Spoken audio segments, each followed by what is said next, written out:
창세기 14장 8절부터 16절까지 말씀을 함께 교독하도록 하겠습니다. 소돔 왕과 고모라 왕과 아드마 왕과 스보임 왕과 벨라 곧 소알 왕이 나와서 시팀 골짜기에서 그들과 전쟁을 하기 위하여 진을 쳤더니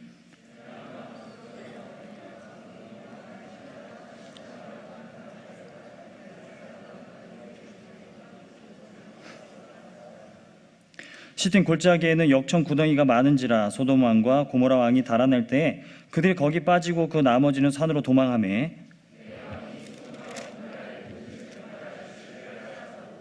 소돔에 거주하는 아브라함의 조카 롯도 사로잡고 그 재물까지 노력하여 갔더라.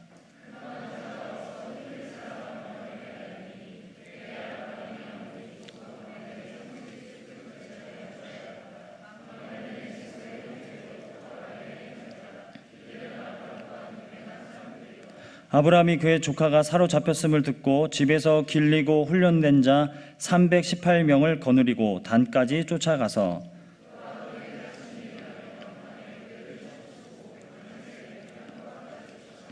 함께 읽겠습니다. 모든 빼앗겼던 재물과 자기의 조카 롯과 그의 재물과 또 부녀와 친척을 다 찾아왔더라. 아멘. 우리 오늘 말씀 듣기에 앞서서 우리 옆에 있는 지체들하고 이렇게 한번 인사해 보도록 하겠습니다. 너 너무 무모한 거 아니니? 이렇게 인사해 보겠습니다.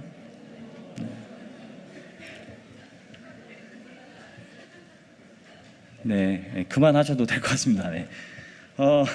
저는 이제 아브라함의 길이라는 주제로 아브라함의 믿음, 그러니까 믿음이라는 것은 어떻게 성장하고 어떻게 형성되고 어떻게 자라가게 되는가 그 주제로 계속 설교해 가고 있습니다. 그래서 지지난주에는 아브라함의 길 첫 번째 의심에 대해서 이야기를 했어요. 의심은 믿음의 반대가 아니라 사실 의심은 믿음으로 도약하는 과정이라고 말씀을 드렸습니다. 믿음의 반대는 무관심이지 믿음의 반대가 의심이 아니고 의심은 오히려 믿음을 견고하게 해주는 도구이다. 그래서 우리가 하나님을 믿을 때 때로는 의심 가운데 흔들릴 때도 있지만 하나님은 그 의심들을 통해서 계속해서 일관되게 말씀하시고 그걸 통해 우리 믿음을 성장시켜 가신다라고 말씀을 나눴습니다. 오늘은 믿음을 가지고 있을 때 나타나는 그 현상, 무모함에 대해서 좀 함께 나눠보려고 해요.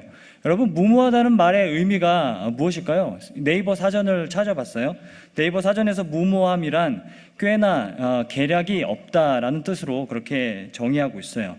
그러니까 쉽게 말하면 충분히 계산하지 않았다라는 것이 무모하다의 의미라는 거죠. 무모함은 여러분 뜻은 좋고 목적도 다 좋아요. 그런데 더 신중하지 않았다라는 그런 의미라는 거죠. 여러분, 무모함에 비슷한 말로는 무분별함이 있습니다.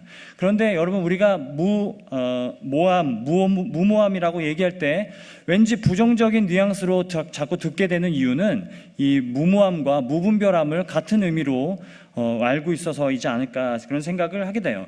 엄밀하게 말하자면 무모함과 무분별함은 다릅니다. 예를 한번 들어보겠습니다. 축구 선수가 무리하게 수비가 5명 있는데 5명은 무리하게 뚫고 들어가서 슛을 막 쏘려고 하면은 그러면 그 플레이를 보면서 많은 사람들은 참 무모하다라고 얘기할 것이죠. 무모한 플레이입니다. 하지만 너무 이기고 싶은 열정만 가득해서 축구공을 그냥 관중석으로 차버린다면 그것은 무모한 게 아니라 무분별함이라는 것이죠. 이렇게 무모함과 무분별함은 엄밀히 다릅니다. 여러분, 우리가 무모함이라고 얘기할 때 무모함이라는 말 자체는 사실 부정적이지 않다라는 거예요. 긍정적일 수 있다라는 것이죠. 지금은 종용됐지만 우리가 한참 재밌게 보았던 무한도전의 본래 제목도 무모한 도전이었다고 해요. 그렇게 무모함이란 사실 부정적인 의미는 아니라는 것이죠. 하지만 우리는 무모한 행동에 대해서 자꾸 신경이 쓰입니다. 왜 무모한 행동을 누군가 할 때 신경이 쓰이냐면요, 주변 사람들을 자꾸 걱정시키기 때문에 그렇다고 생각을 해요. 그 이유를 몰라서 그런 건 아닌 것 같아요. 무모한 행동을 할 때 제가 여러분 말씀을 잘 전하고 싶은 열정이 너무 넘쳐가지고 설교를 막 1시간, 2시간 막 이렇게 하면은 다 무모하다고 하겠지만 그것이 선한 뜻이고 선한 목적임에는 분명하지만 많은 사람들을 불편하게 한다라는 것이죠. 그런데 이 무모함은 다른 사람들을 불편하게 하는데 그 이유는 너무 상식 밖이기 때문에 그렇습니다. 누가 봐도 뻔히 실패할 것 같은데 그 일을 하기 때문에 우리는 무모한 행동을 보면서 참 걱정을 하게 된다라는 것이죠. 저도 살면서 참 무모한 행동을 할 때가 너무 많았던 것 같아요. 분명 뜻은 좋고 목적은 좋은데 이 과정이 너무 무모할 때가 너무 많았던 것 같아요. 그냥 제 인생이 다 무모함이었던 것 같다는 생각이 들어요. 그래서 늘 주변 사람들을 걱정시키고 참 안타까움을 자아내는 그런 인물입니다. 제가 건강이 너무 안 좋아서서 재작년에 운동을 좀 해야겠다는 생각이 들었어요. 그래서 헬스를 좀 해야겠다. 그래서 헬스를 좀 옆에서 잘 가르쳐 줄 수 있는 그런 형제가 있었으면 좋겠다라고 생각을 했는데, 그래서 만나게 된 형제가 청년 2부의 최진규 형제였습니다.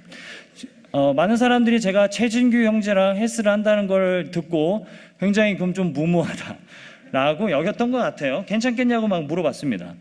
한 번은 이제 처음으로 이제 최진규 형제와 이제 운동을 시작을 하는데 이런 식이었습니다. 자기가 이제 20kg짜리 바벨을 딱 2개를 들고 어깨 운동을 막 하더니 이제 제 차례라고 하면서 1kg짜리 바벨을 제 손에 쥐어주는 거예요. 이제 자존심이 너무 상했습니다. 그래서 진짜 난 12kg부터 할게. 그래서 자존심 때문에 사실 굉장히 어깨가 아팠는데 자존심 때문에 12kg로 그렇게 막 운동을 했던 것 같아요. 그런데 같이 운동을 몇 번 해보다 보니까 이 장난이 아닌 거예요. 이 사람은 정말 사람이 아닌 것 같다는 생각이 드는 거예요. 예를 들면 이런 겁니다. 운동을 시작했어요. 그냥 가볍게 스트레칭을 하고 팔굽혀펴기 100회, 그리고 제가 다 했다는 얘기는 아닙니다. 턱걸이 10개씩 8세트, 이게 몸푼 거였어요. 그리고는 다시 와가지고 스쿼트를 4세트 하고 런지를 3세트 하고, 그리고 가슴 운동을 3종류를 4세트씩, 그리고 복근 운동 2가지 하고 그 다음에 러닝하고, 그렇게 마무리되는 그런 일정이었습니다. 정말 지옥을 보는 것 같았어요. 주여가 저절로 나왔습니다. 주여 제발 살게 해주시옵소서. 계속해서 주여가 저절로 나왔던 것 같아요. 순간순간 어지럽고 호흡이 가빠지고 정말 눈이 핑 돌고 이러다가 내가 죽는 거 아닌가, 헬스장에서 쓰러지면 어떻게 해야 되지, 막 이런 생각이 막 들고 두려움이 막 엄습해 오고, 그리고 막 숨이 차가지고 정말 내가 너무 고통스럽다는 걸 표현해 주고 싶은데 둔하더라고요. 저는 자존심 때문에 다 버텼습니다. 그리고 항상 운동이 끝나면 항상 빙그레 바나나 우유를 둘이 마시면서 제가 살아있음에 안도를 했던 그런 경험들이 있었어요. 그런데 운동은 얼마 가지 못했어요. 어떤 일이 생겨가지고 이제 운동을 이제 하지 못하게 됐는데 이상한 점을 발견하게 됐습니다. 그게 뭐냐면 운동을 안 하고 있는데 더 건강한 거예요. 운동을 안 하니까 더 건강한 거예요. 그래서 제가 생각을 했죠. 너무 무모했다. 건강해지려는 목적은 너무 좋았는데 너무 무모해서 같이 운동한 사람을 잘못 골랐구나 라고 생각을 했었습니다. 물론 이제 수습을 하자면 그 후에는 다시 자존심 내려놓고 1kg짜리 바벨을 들고 시작해서 최준규 형제 때문에 건강이 많이 좋아졌습니다. 이거는 그냥 수습이고요. 자, 무모함은 목적과 뜻은 너무 선하고 너무 좋아요. 하지만 그것을 지켜보는 사람들을 걱정시킨다는 그런 문제가 있다라는 거죠. 여러분 분명히 우리가 기억해야 될 것은 무모함이 사랑과 연결될 때, 무모함이 사랑으로 이어질 때 그 무모함은 그 자체로 고귀하고 아름답다라는 그 사실입니다.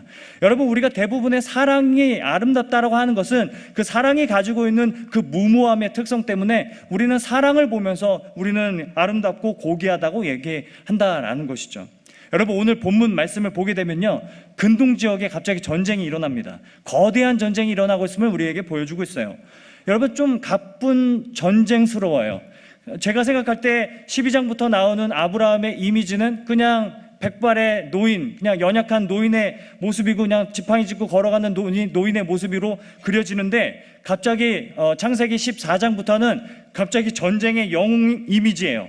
칼 들고 말 타고 막 달려가는 그 이미지가 갑자기 그려지지 않는다는 거죠. 도대체 어떻게 상상하면서 창세기를 읽어야 될까 싶다가 저는 이 본문을 읽을 때마다 반지의 제왕에 나오는 그 간달프 모습을 자꾸 떠올리면서 그렇게 성경을 읽어보기도 했어요. 왠지 마법을 쓸 것 같기도 하고 아무튼 그랬습니다. 여러분, 12장, 13장 그리고 걸쳐서 14장 말씀이 나오는데 12장 말씀을 보게 되면 하나님께서 아브라함에게 내가 너와 함께 하나님 나라를 세워가겠다라고 말씀하시고 아브라함을 이제 본토 친척 아비의 집에서 불러내시죠. 그리고는 아브라함이 가나안 땅에 머물렀을 때 하나님께서는 내가 이 땅을 너에게 주겠다라고 약속을 하십니다. 그런데 기근이 그 땅에 들게 되고 아브라함은 기근을 피해서 애굽으로 내려가게 됩니다. 그리고 애굽에 내려가서는 혹시 자기가 죽지 않을까라는 생각 때문에 자기의 아내를 누이라고 속이게 되죠. 그때 사라의 나이는 65세였습니다. 저는 좀 무모했다고 생각을 해요. 아무리 그래도 그렇지 65세의 아내의 그 외모 때문에 자기가 죽을 거를 걱정해서 그걸 또 누이라고 속이는 건 좀 너무 무모하지 않았겠나는 생각을 하게 된다는 거예요. 그런데 사실은 그때 당시에 사람들의 연령이 120세까지 충분히 살았던 것을 감안해 본다면 사라의 나이가 65세였지만 사실 지금의 나이로 환산해 보면 한 35세쯤이라고 여길 수 있을 것 같아요. 그러니 어느 정도 이해는 됩니다. 12장의 그 내용, 아내를 누이라고 속인 것에 대해서 많은 해석들이 있지만 저는 두 가지는 좀 우리가 짚고 넘어가야 한다고 생각을 해요. 첫 번째는 뭐냐면 아브라함은 믿음의 조상이 되기에는 너무나 준비되지 않은 인물이었다는 것이죠. 의심도 너무 많았어요. 의심도 너무 많고 겁도 너무 많은 사람이었던 거죠. 아직 애굽 사람들이 자기를 잡아가고 자기 아내를 잡아간 것도 아닌데 그냥 잡히기도 전에 호들갑을 떠는 그런 모습을 보여준다라는 것이죠. 제가 초등학교 때 겁이 많았습니다. 그래서 그냥 으슥한 골목만 지나가도 왠지 형들이 나타나서 돈을 다 빼앗을 것 같다는 그런 두려움이 엄습해 와서 그냥 주머니에 있는 돈은 다 지갑에서 빼가지고 접고 또 접어가지고 양말 밑에 항상 숨겨놓고 그 길을 걸어갔다는 그런 적이 있어요. 그렇게 저는 겁이 많고 의심이 많은 사람이었던 것 같아요. 여러분, 그러다가 창세기 12장을 지나서 13장으로 이어지면요, 아브라함과 그 롯이 결별하는 그런 장면이 나타나요. 아브라함과 롯이 결별하게 되어지는데 아브라함도 재산이 많았습니다. 그리고 롯도 재산이 많았어요. 둘이 가나안 땅에 함께 살기에는 너무나 비좁았어요. 그러기에 아브라함이 제안을 합니다. 이렇게 얘기합니다. 네가 만약 오른쪽으로 가면 난 왼쪽으로 가고, 그리고 네가 만약 왼쪽으로 가면 난 오른쪽으로 하겠다. 이렇게 제안을 합니다. 이 제안의 의미가 무엇이냐면 가나안 땅을 두고 우리가 반으로 나눠서 우리가 정착하여 살자라는 그런 제안이었어요. 그런 제안을 했는데 그런데 롯은 어떤 결정을 내립니까?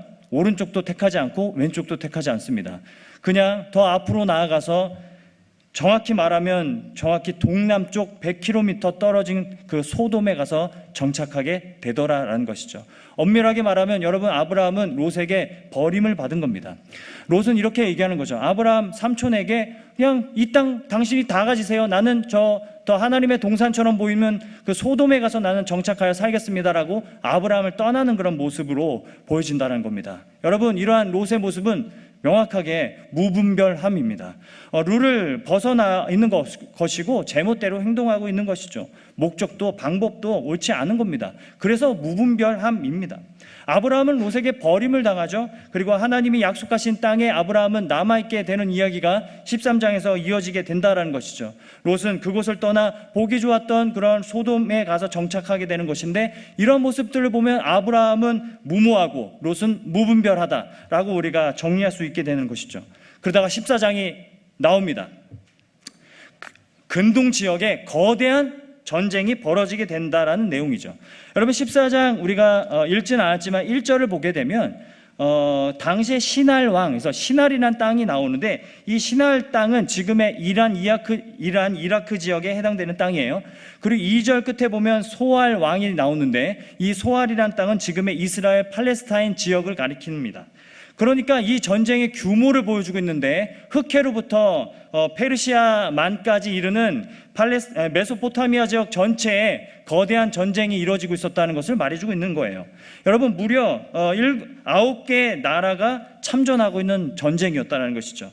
사해를 중심으로 동방에 4개 연합군, 그리고 사해를 중심으로 서방에 5개 연합군이 거대한 전쟁을 벌이고 있는 장면을 우리에게 묘사하고 있는 것이 우리가 읽은 앞부분의 내용이라는 것입니다. 여러분, 전쟁의 결과가 어떻게 됐을까요? 소돔과 고모라가 포함되어 있던 서방 연합군이 패배하게 되죠. 그래서 11절 보면 결국 동방 연합군이 소돔과 고모라의 모든 재물과 양식을 다 약탈해 가죠. 그리고 12절에 보면 롯의 가족도 다 사로잡아가게 되는 것이죠. 그리고 그때 아브라함이 롯이 사로잡혔음을 듣고 15절에 보면 그들을 쳐부수고 빼앗긴 롯과 재물과 가족들을 다 찾아오게 된다라는 내용이 오늘 우리가 읽은 내용의 정리라는 것이죠. 자, 이 내용이 무엇을 말해주는가? 오늘 읽은 본문을 통해서 무엇을 말해주는가? 저는 14절을 좀 집중해서 우리가 읽어야 한다고 생각을 합니다. 14절 말씀 우리가 읽었지만 한 번 더 한 목소리로 한번 읽어보도록 하겠습니다. 시작. 아브라함이 그의 조카가 사로잡혔음을 듣고 집에서 길리고 훈련된 자 318명을 거느리고 단까지 쫓아가서. 여러분, 여기 보면 318명이라는 숫자가, 정확한 숫자가 이렇게 기록이 되어 있어요. 이 정확하게 318명이라고 그렇게 명시하는 이유가 무엇일까? 이거는 아무리 봐도 어마어마하게 거대한, 메소포타미아 지역에 거대하게 펼쳐지고 있는 9개의 나라가 참전하고 있는 그 전쟁의 규모에 비해서 아브라함이 데리고 간 군사의 숫자가 너무 터무니없이 적은 인원이었다는 것을 강조하고 있는 것이죠. 여러분, 이건 너무 무모한 전쟁이었다는 겁니다. 여러분, 집에서 길리고 훈련된 자들이래요. 그러니까 전문 군인이 아닌 거예요. 그냥 집에서 길리고 훈련된 자들 318명을 데리고 갔다라는 겁니다. 저는 성경 읽다가 자꾸 이 집에서 길리고 훈련된 자들, 이 부분을 읽을 때마다 좀 웃음이 났어요. 왜 그러냐면 자꾸 저희 집에 있는 제 아들이 자꾸 생각이 난다라는 거예요. 제 아들이 이제 6살인데 요즘 태권도를 배운다고 해서 굉장히 비장합니다. 저녁에 이제 막 바쁜 그 일과를 마치고 딱 들어가면은 아들이 안 자고 그 현관 앞에 그 도복을 입고 서 있습니다. 도복을 입고 서 있어서 싸워보자고 하고 막 아래맞게 하면서 저 앞에서 막 그 신용을 막 보여줘요. 그리고 가끔은 어디서 뭘 봤어요. 막 기를 모으는 막 이런 막 모습을 막 취하고 막, 그리고 막 저를 막 이렇게 막 때리고 막 이렇게 합니다. 맨날 저랑 싸우죠. 이런 모습을 보자니 상상을 해봤죠. 집에서 길리고 훈련된 자들이 얼마나 훈련이 되었을까라는 생각을 해보게 된다는 거예요. 아브라함이 집에서 훈련돼봐야 얼마나 훈련이 되었겠냐라는 것이죠. 전투를 위해서 훈련자들이 아니죠. 이 사람들은 양떼를 보호하고 그리고 다른 사람들로부터 이 재산을 보호하기 위해서 훈련된 자들이라는 거예요. 그러니까 그냥 쉽게 말하면 오합지졸 318명을 데리고 가서 롯을 구했다라고 보시면 될 것 같다라는 겁니다. 그런데 롯을 되찾겠다고 318명을 데리고요, 헤브론부터 단까지 갑니다. 이 거리가 얼마나 되는지를 지도를 보니까 200km더라고요. 200km를 318명 데리고 가서 롯을 구해온더라라는 것이 이게 오늘 내용의 핵심이라는 겁니다. 이걸 통해서 우리에게 보여주시는 건 이겁니다. 너무 무모한 일이었다라는 것이죠. 본문이 말해주는 것은 무모한 사랑입니다. 조카 롯을 향한 무모한 사랑이라는 거죠. 이 무모한 사랑은 그 자체로 아름답다고 말씀하고 있다는 거죠. 무모한 사랑, 계산 없는 사랑은 그 자체로 고귀하고 열매이며 실패한다 하더라도 그것은 결국 성공이라고 말하고 있다는 것이죠. 그렇다면 어떻게 아브라함이 이토록 무모할 수 있었을까? 여러분, 어떻게 생각하십니까? 아브라함이 왜 이렇게 무모해졌습니까? 너무나 계산적이었던 아브라함이 왜 갑자기 이렇게 무모해지는 겁니까? 혹시나 내가 죽지 않을까 싶어서 치밀하게 먼저 아내를 누이라고 속이고 애굽에 내려갈 만큼 정말 계산적이었던 사람이 갑자기 롯을 구하러 가는 이 상황 앞에서는 왜 이렇게 무모해지는 거냐라는 것이죠. 어떻게 이 무모한 사랑이 아브라함에게서 나타날 수 있었을까? 자기 죽음을 무릅쓰고 어떻게 자기 조카, 그것도 자기를 배신한 사람을 구하기 위해서 갈 수 있었을까? 저는 이것이 더 궁금해졌습니다. 어떻게 위험 속으로 뛰어들 수 있었을까라는 생각을 해보게 됐다는 것이죠. 여러분, 아브라함이 무모한 사랑을 베풀 수 있었던 이유는 아브라함도 무모한 사랑을 받아 보았기 때문입니다. 여러분, 12장을 보면 아브라함이 아내를 누이라고 속인 사건에 하나님께서 개입하십니다. 하나님께서 나타나셔서 애굽에 큰 재앙을 내리시고 바로 왕을 꾸짖으시고 아브라함과 사례를 건져주시는 그 내용에 나타난다는 거예요. 하나님도 무모했어요. 사실 하나님이 개입하지 않으셔도 되는 상황입니다. 하지만 하나님은 아브라함에게 너를 저주하는 자에게 내가 저주하고 너를 축복하는 자에게 내가 축복하겠다라고 하신 약속 때문에 하나님은 무모하게 그 상황 가운데 개입하시고 아브라함을 건져주셨다라는 것이죠. 이 무모한 사랑을 경험한 아브라함은 결국 다른 사람에게 무모한 사랑을 베풀더라라는 내용이라는 것이죠. 여러분, 저는 첫째 딸 아이가 태어나고 아빠로서 저는 어떻게 딸을 키워야 될까 굉장히 고민이 많았습니다. 딸 바보, 딸 멍청이이기도 했고, 그래서 어떻게 딸을 키워야 될까 책을 보다가 이런 책을 많이 읽었어요. 제가 한번 말씀드린 적이 있는데, 강한 딸로 키우기, 우리 딸 강한 딸 키우기, 이 책을 정독을 했었어요. 그 책을 보는데 이 구절이 나오더라고요. 굉장히 감명 깊었습니다. 딸이 상처받으면 더 크게 분노하라. 그걸 통해서 딸은 아빠가 분노하는 모습을 통해서 더 자신감을 얻을 수 있다. 그래서 막 형광펜으로 막 쳐놓고 언제 분노할까 기다리고 있었어요. 난 언제 분노할까? 진짜 걸려만 봐라. 때가 왔습니다. 한 번은 첫째 이제 소연이가 3살 때였는데, 펭귄 나오는 만화였는데 제목 기억이 안 나요. 보여주는 요거 이제 극장에 갔는데, 제가 예매하고 팝콘을 사오려고 잠깐 벤치에 앉혀놓고 이렇게 팝콘을 사오고 예매하고 이렇게 돌아오는데 초등학생으로 보이는 남자애들 몇 명이 그 벤치를 위험하게 뛰어다니면서, 그리고 소연이를 막 울리고 막 괴롭히고 있었어요. 그래서 제가 이제 다가가면서 어떻게 이 상황을 좀 젠틀하게 좀 처리할 수 있을까 싶어가지고, 얘들아 그렇게 하면 안 되지, 이렇게 좀 점잖하게 쿨하게 그렇게 좀 처신해야겠다라고 다가갔는데, 정작 제 마음은 좀 너무 분노로 가득 차서 그냥 애들 보고 너 아저씨한테 맞아볼래? 라고 얘기했어요. 초등학생한테. 너 기어가고 싶냐? 뭐 이렇게 얘기했던 것 같아요. 죽고 싶냐? 막 이렇게 얘기했던 것 같아요. 너무 무모했어요. 뜻은 좋았어요. 목적도 좋았어요. 근데 너무 무모했다는 거죠. 너무 무모했어요. 죽고 싶네? 막 죽고 싶냐? 막 기어가고 싶냐? 막 이러고 너무 무모했다는 거죠. 아무리 생각해도 너무 창피하고, 내가 왜 그렇게 했을까? 초등학생 애들 앞에서 막 그런 결정을 왜 했을까라는 생각을 아직까지 해야 되는 거예요. 평소에 안 풀렸던 화가 거기에서 그냥 다 표출이 됐나? 막 이런 생각도 막 해보게 된다는 거죠.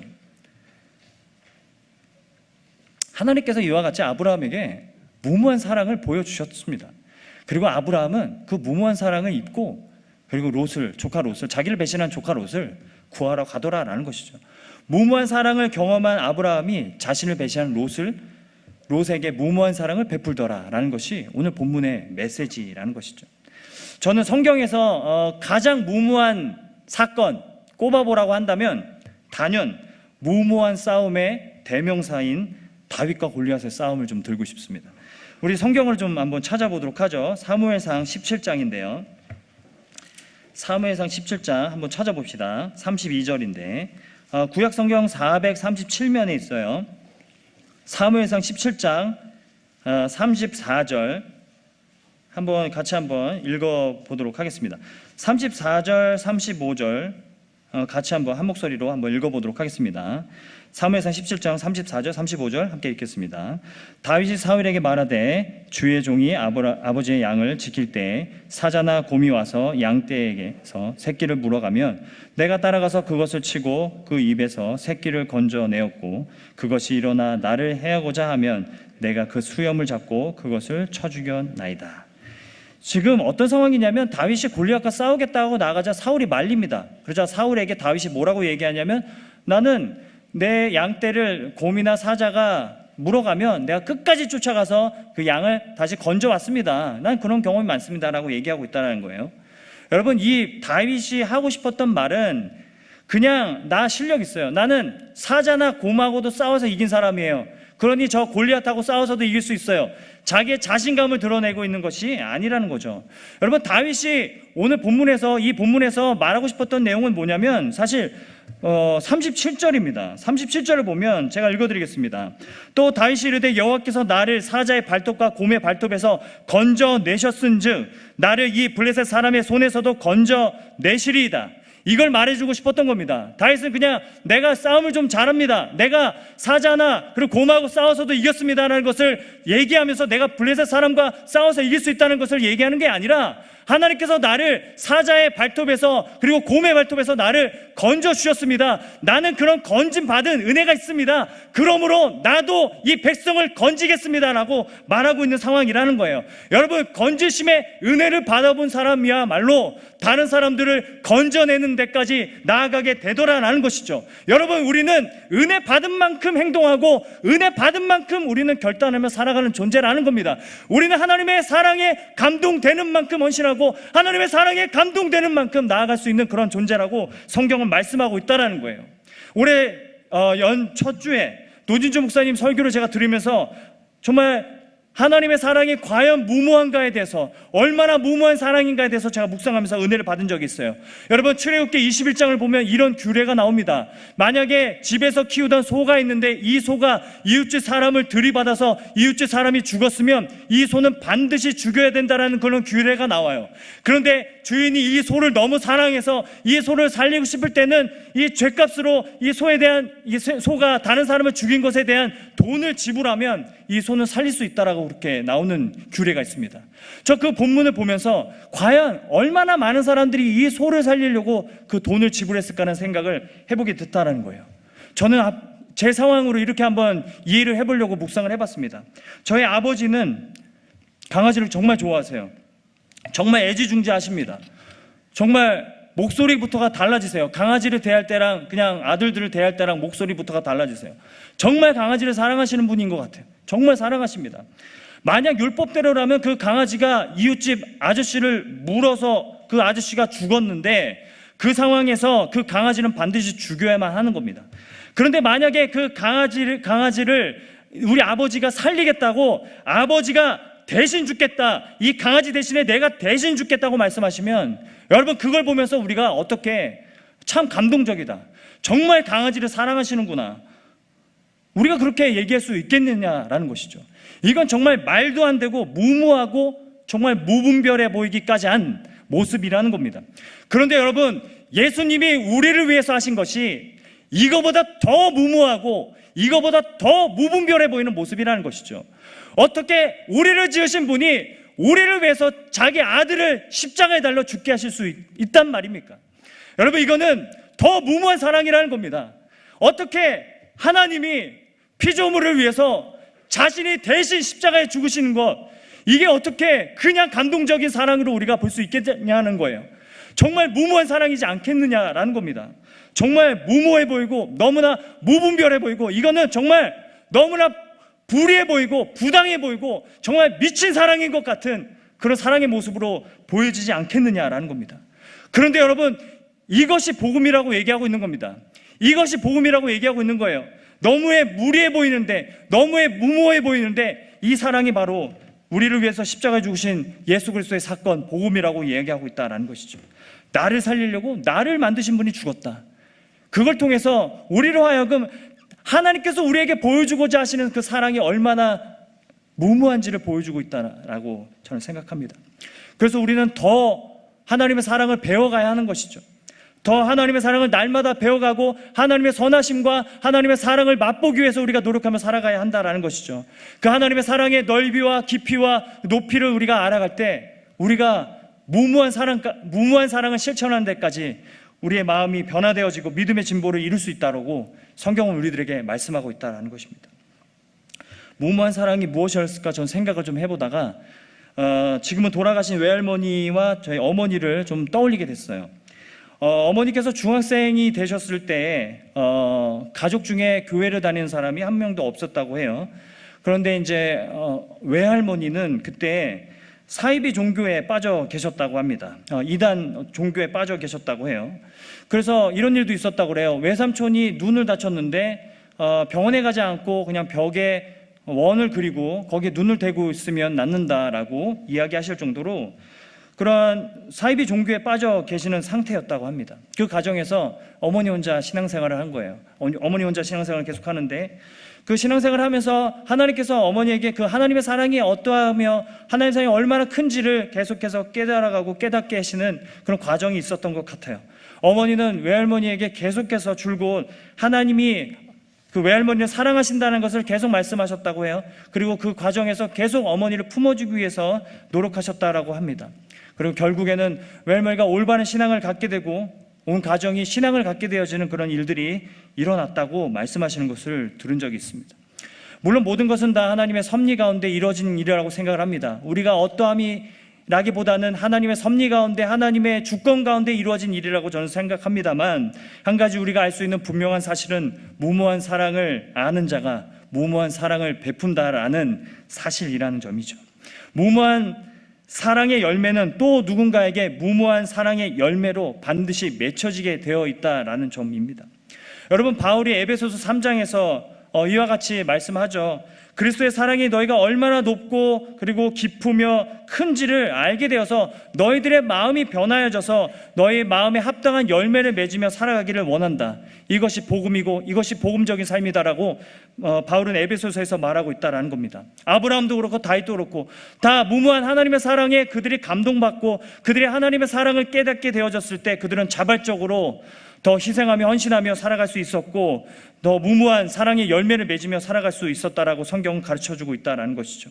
따라서 교회라는 것은 하나님의 사랑이 얼마나 무모한 사랑인지를 가르쳐주고 하나님의 사랑이 얼마나 무모한 사랑이었는지를 알려주는 곳이 되어져야 한다는 겁니다. 그 사랑을 깨달아감을 통해서 우리의 심령이 변화되어져서 더 무모한 사랑의 열매를 맺어갈 수 있도록 양육하고 돕는 것이 교회여야 한다라고 말씀드리고 싶습니다. 그런데 오늘날 교회가 얼마나 믿음이라는 이름으로 무모함을 강조합니까? 무모함을 강요합니까? 믿음으로 헌금하고 믿음하고 우리가 큰일을 한번 이뤄보자, 믿음으로 이런 일도 하고 저런 일도 한번 해보자라고 얼마나 많이 외치느냐라는 거예요. 예수 믿는다면 왜 이것도 못하느냐고 그렇게 말하는 것이 오늘날 우리의 교회의 모습이지 않느냐라는 겁니다. 제가 파리에서 유학 중인 한 자매와 얘기를 하면서 그곳에 있던 한 교회에 대한 이야기를 들었습니다. 그 교회 이야기를 나누면서 이런 생각을 하게 됐어요. 얼마나 많은 교회들이 믿음이라는 이유로 복종을 강요하고 복종을 강요하는 것이 마치 믿음이라는 것처럼 그렇게 얘기하고 직업을 내려놓게 하고 직업을 내려놓으면서까지 충성할 것을 그렇게 강요하는 그런 교회들이 얼마나 많은가에 대해서 한번 나눈 적이 있었다라는 것이죠. 그런데 여러분, 우리가 십자가의 복음이라고 부르는 것, 기쁜 소식이라고 부르는 이유는 우리는 예수 그리스도의 십자가 사건을 통해서 하나님의 사랑을 깨닫고 하나님의 사랑 가운데 우리의 뿌리가 내리고 그리고 터가 굳어져서 자발적인 열매를 맺으며 살아가기 때문에 우리는 복음이라고 부르고 있다는 것입니다. 믿음은 내 의지, 내 능력, 내 지혜와 힘으로 키워가는 것이 아니라 하나님께서 성령을 통해서 우리 안에 감동케 하심으로 우리의 마음을 변화시켜 가심으로 우리 안에 자발적인 열매를 맺어 가실 수 있도록 하는 것, 그것이기 때문에 복음이라고 부르고 있다는 것이죠. 여러분, 왜 하나님은 우리의 모든 문제 앞에서 항상 예수 그리스도의 십자가를 항상 내밀어 주실까요? 왜 우리의 모든 고민 앞에서 항상 하나님은 예수 그리스도의 십자가를 바라보라고 말씀하실까요? 그 이유는 예수 그리스도의 십자가가 무엇을 의미하는지, 그것이 얼마나 무모한 사랑인지를 깨닫고 너희가 더 알기를 원한다라는 하나님의 뜻이 담겨져 있다라는 것이죠. 여러분, 우리가 아직 예수 그리스도의 사랑과 예수 그리스도의 부활이 왜 복음인지, 왜 기쁜 소식인지 깨닫고 있지 못하다면 우리는 더 그 사랑 가운데 잠기고 배워야 하는 때라고 저는 믿습니다. 하나님은 사랑의 하나님이기보다 그냥 우리에게 뭔가 더 많은 것을 요구하는 하나님인 것처럼 보여진다면, 그렇게 오해하는 청년들이 있다면, 그리고 아직 믿음이 흔들리고 의심하는 그런 지체들이 있다면 네가 왜 흔들리고 네가 왜 의심하느냐고 묻기보다는 우리는 변함없는 하나님의 사랑을 얘기해 줄 수 있어야 합니다. 삶에서 신앙적인 결단을 내리지 못하고 있는 지체가 있다면 왜 이거 하나도 결단하지 못하느냐고 묻기보다는 변함없는 하나님의 사랑을 우리는 계속해서 일관되게 말해 주어야 하는 것이죠.